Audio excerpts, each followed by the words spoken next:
Olá, pessoal! Hoje vamos para mais uma aula de história falando sobre os primeiros povoadores da Terra. Aula de história essa para a turminha do sexto ano. Já vimos que a história estuda as mudanças e permanências ocorridas durante a passagem do homem pela Terra. Vimos também que o historiador utiliza as fontes históricas, que são os vestígios, as pegadas, as pistas, deixadas pelos seres humanos. E ainda vimos que para contar a história de um povo, existem as fontes materiais, como objetos, monumentos, pinturas nas cavernas, e as fontes imateriais, como a cultura, as memórias e os relatos orais. Então, através desses vestígios e fontes, é possível também entender como surgiram os primeiros seres humanos e como eles viviam. Já parou para pensar sobre a origem dos seres humanos? Os seres humanos eles sempre buscaram e continuam buscando respostas para as seguintes perguntas: quem somos, de onde viemos, como viemos?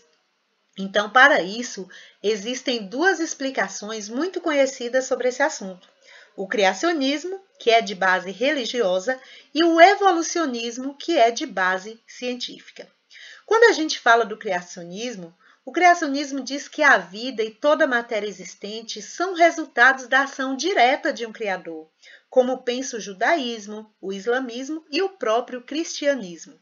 Exemplo da versão cristã do cristianismo a gente vai ter lá na Bíblia, no livro de Gênesis, no capítulo 1, versículos 26 e 27, que diz assim: Também disse Deus, façamos o homem à nossa imagem, conforme a nossa semelhança, tenha ele domínio sobre os peixes do mar, sobre as aves dos céus, sobre os animais domésticos, sobre toda a terra e sobre todos os répteis que rastejam pela terra. E criou Deus o homem à sua imagem, a imagem de Deus o criou. Homem e mulher os criou. Então, de acordo com a teoria criacionista, Deus é o criador de todas as coisas, inclusive do ser humano. Já para a segunda teoria, o evolucionismo, para Charles Darwin, o principal teórico do evolucionismo, todos os seres vivos são resultado de um longo processo de evolução, originando-se de forma mais simples de vida e estão em permanente mudança, ou seja, evolução. As alterações do ambiente ao longo do tempo definem aqueles que conseguem se adaptar e sobreviver a essas mudanças.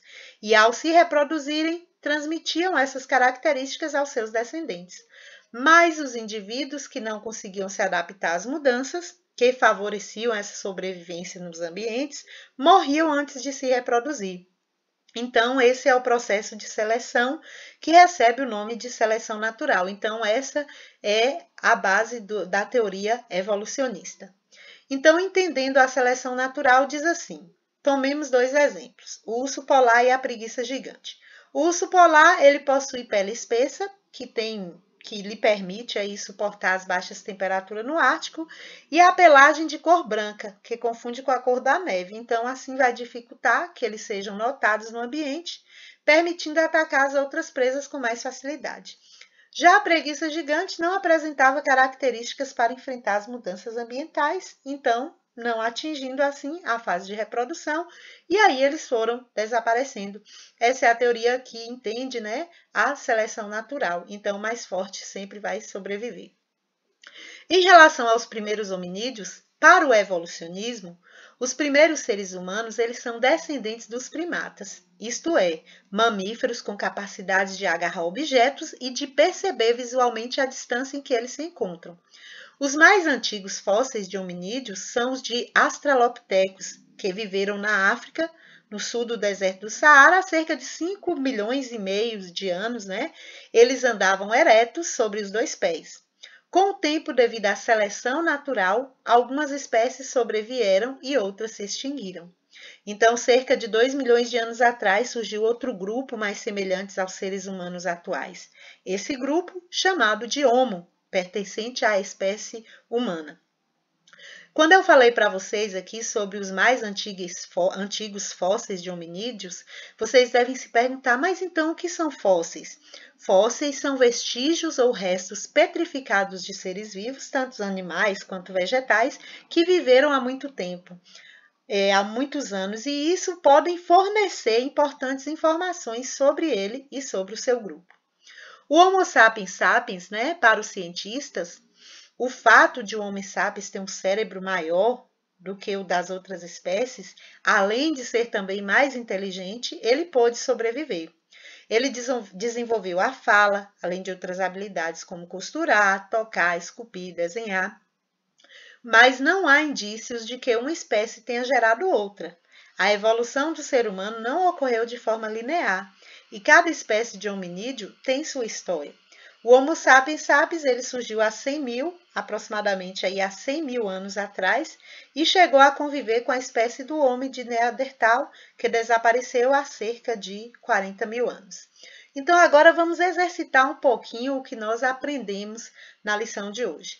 A primeira questão diz assim: os seres humanos eles sempre tiveram a preocupação em saber sua origem. Entre as várias explicações para o surgimento do homem, existem duas que são mais conhecidas. Letra A. Quais explicações sobre o surgimento do ser humano são mais conhecidas? Olha só que eu falei lá no início, são duas. Letra B. Explique com suas palavras, de acordo com o que você entendeu, o que cada uma delas defende. Certo? A segunda questão. Para o cientista inglês Darwin, como funciona esse processo de seleção natural? Lembra que eu falei? Terceira questão. O desaparecimento de alguns animais pré-históricos foi ocasionado pelas mudanças climáticas. Atualmente, devido à atuação do homem na natureza, desmatando, queimando, promovendo a caça predatória, muitos animais, como o mico-leão-dourado, lobo-guará, entre outros, correm o risco de desaparecer. Então, agora eu quero que você use a sua criatividade e vai produzir um cartaz ilustrado, bem colorido, bem bonito, chamando a atenção para a necessidade de proteção da nossa fauna.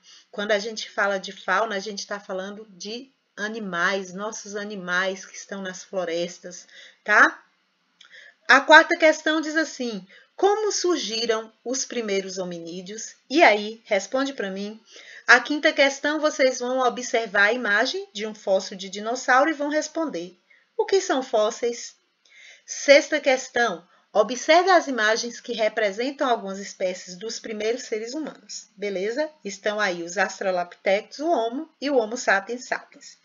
Sobre os primeiros seres humanos, responda: letra A. De acordo com o evolucionismo, como surgiram os primeiros seres humanos? Isso aí é de acordo com a teoria evolucionista, a evolução das espécies. Para os cientistas, na letra B, porque o Homo sapiens sapiens ele teve maior chance de sobrevivência em relação às outras espécies. Letra C.